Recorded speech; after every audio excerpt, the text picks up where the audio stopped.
On behalf of Expert Village, I'm Terry, and today I'm going to show you how to use a handheld grinder.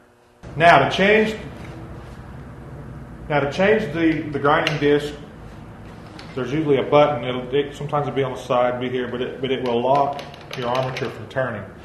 And you can just take and unscrew that, and your mandrel will come off. Your mandrel nut will come off. These are called mandrel nuts. And I will now take the sanding disc. I'll have to move it off in this one. I'll have one laying right there. This is like a sanding pad. It's just like it's a bunch of little pieces of sandpaper glued together and then braided onto a wheel. This is where I want to take this weld down even farther.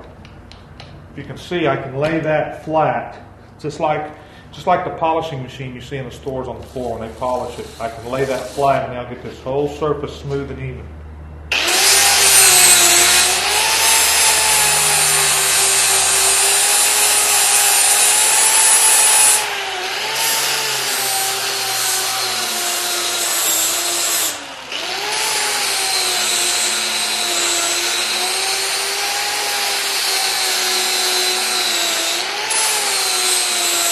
Okay, I've got that grinded down now.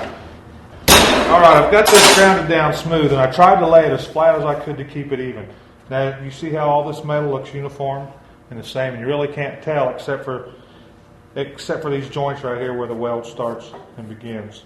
Right there, they all look the same.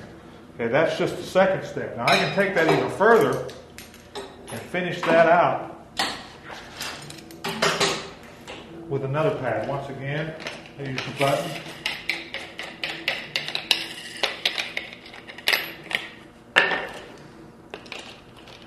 Really change out real fast, makes it nice. It comes with a wrench. That's if it's like really tight on there.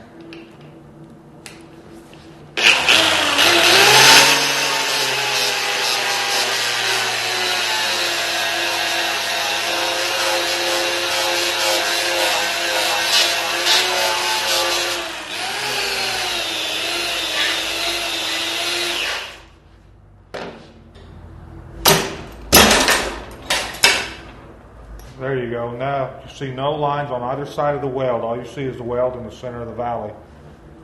It's nice and smooth and professional looking.